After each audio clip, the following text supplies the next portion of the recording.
I'm gonna murder you till you die. There's an old refrain among comedians that no joke survives its retelling, and you don't need to look any further than the shoddy track record of comedy movie sequels to see the truth in that. Fortunately, funny video games tend to fare much better, from Borderlands 2 to Portal 2, and so you would hope that a weird, deeply inappropriate game about drugs and talking guns like High on Life 2 might enjoy the same kind of evolution. In some ways, it does just that, with many of its existing bright spots shining even more brightly. The lovable weapons that serve as your companions are more amusing than ever, and movement outside of combat is greatly improved by radical new skateboarding mechanics. But other areas don't hold up as well, like the significantly less polished story, jokes that don't land quite as often, and performance issues that are even more shaky than the first game. I still enjoyed my time with High on Life 2 and truly relish the opportunity to return to a world this goofy any chance I get, but this is definitely closer to Zoolander 2 than 22 Jump Street. Get your bounty and cash out big time.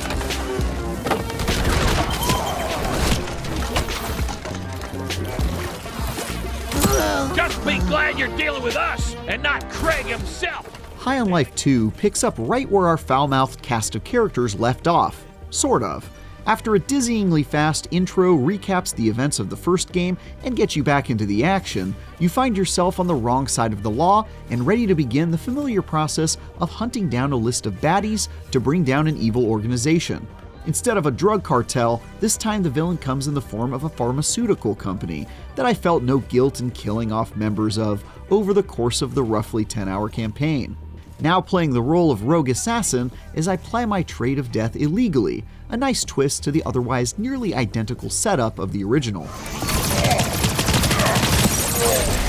Sadly, the story built around the string of over-the-top murder missions is a bit sloppy, with a couple big reveals that don't really land, and a surprising number of monologues to explain motives and technologies. There's a shocking amount of tell, don't show for a game that is typically very intentionally about not sweating the details and following the rule of cool. It sort of reminds me of a D&D campaign that's gone on way too long and starts to feel like the DM is twisting himself in knots trying to get to that cool payoff, missing the mark too often in the process. The good news is that the plot at least moves along at a pretty fast clip, with a steady stream of silly gags to keep you guessing, even when the story gets messy. Hell yeah! Travis locked and loaded, baby! Speaking of silly gags, like its predecessor, this is an adventure that relies a whole lot on the success of its goofiness and whimsy, and there are plenty of laugh-out-loud moments to be had. The high points are extremely memorable, like when you fight an incredibly annoying boss who transports himself inside your menus and starts messing up your game settings, appropriately voiced by the legendary Richard Kind. The feng shui in here is terrible! Or when one mission concludes with a murder mystery that has you gathering clues and interrogating witnesses instead of shooting guns. Pardon me, ma'am, but do you mind if I sniff your hand real quick? Why the hell would I let you do that? Sometimes the lowbrow humor also just hits, like a side quest where someone wanted me to help them find a bridge troll and, I think I'll just leave it at that. High on Life 2 is at its best when it's trying weird and creative things, and when it manages to pull that off, there's really nothing quite like it. No, divorce papers? Oh, good. Good, it's not mine. That talking Aussie blade cuts both ways though, as jokes fall flat a tad too often in the sequel, and it's pretty tough to watch when they do. Granted, it's always harder to pull off gags in a world that has a lot of its juice squeezed out already. We know about the species of sentient guns, for example, and have already had most of the funny moments we're going to get out of that surreal experience.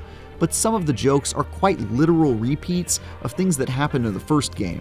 If I was having the most fun when High on Life 2 was trying new stuff, I was having the least when it was retreading old bits or just throwing a couple curse words onto the end of a sentence in lieu of actual punchlines.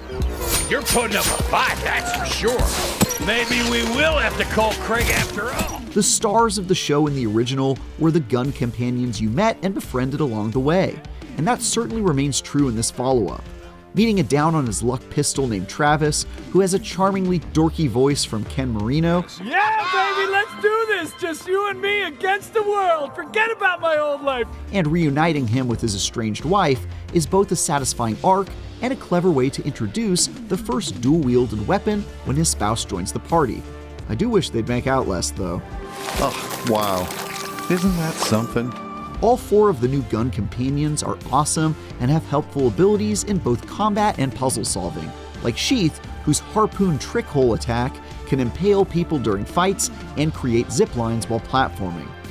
Plus, most of the OG Gatlians make a return as well, including my favorite partner in crime, literally this time, Gus, the shotgun, who looks like a frog and has the unmistakable voice of JB Smoove.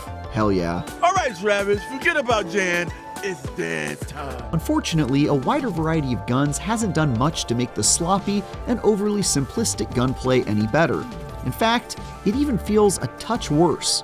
Some of the new weapons are quite crisp compared to the wonky slug throwers of yore, especially Sheath's burst fire that reminds me of the battle rifle from Halo. Get ruined by shot! But with so many enemies and projectiles flying around, claustrophobic rooms with odd geometry that enemies get caught behind and within, and weapon accuracy being a bit all over the place, combat leans into chaos more than anything else.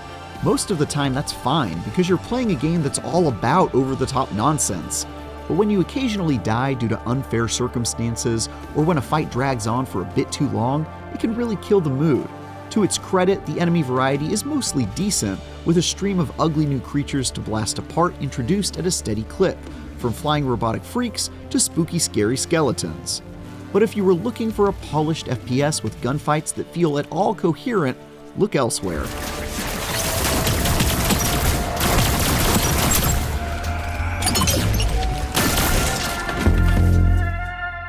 The biggest and most interesting change with High on Life 2 is mobility, as you're given a trusty skateboard in the opening minutes that serve as your travel companion throughout the adventure. Instead of fighting on foot, most encounters highly encourage or outright require you to be grinding on rails, riding on the sides of walls, and soaring through the air on your skateboard. When it comes to traveling from place to place or navigating your way through platforming sections, this is pretty awesome, and a shocking amount of your time will be spent rolling around like you're playing Tony Hawk's Pro Skater. I didn't really expect the skateboard to play such a big role, but honestly, I can't imagine going back to the relative sluggishness of running around on foot. Nuts! What did you just... That was nuts! In combat, the skateboard's influence isn't so positive. You're seemingly expected to never stop moving while fighting hordes of aliens, which makes the already chaotic encounters even more noisy and hard to read. Many fights take place in open areas where you're surrounded by more bad guys than you could possibly keep track of, and staying put is a death sentence with so little cover. So you'll have to take shots at passersby while leaping from various parts of the environment to keep yourself going as fast as you can.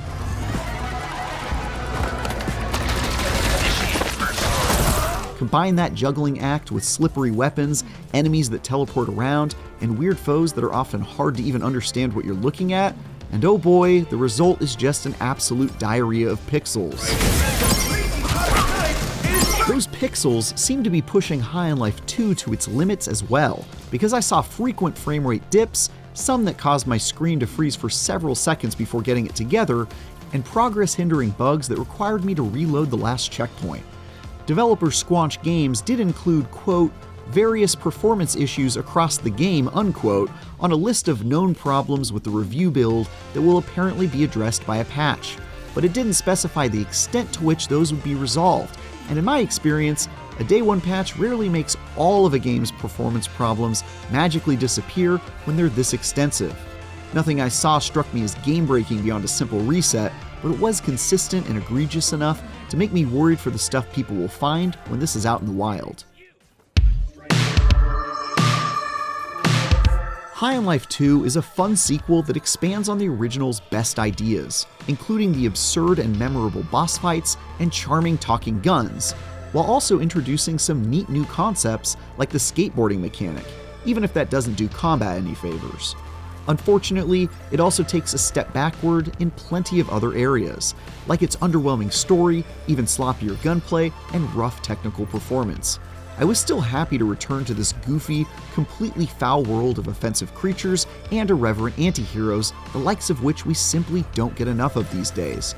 But like any joke you've heard multiple times before, this second stab just doesn't land quite as well as the original.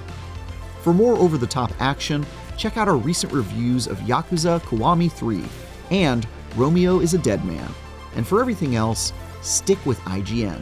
I'm glad we've got someone else around now who loves killing as much as I do. I might even like it more. Yeah, right, fat chance. Nightly #1.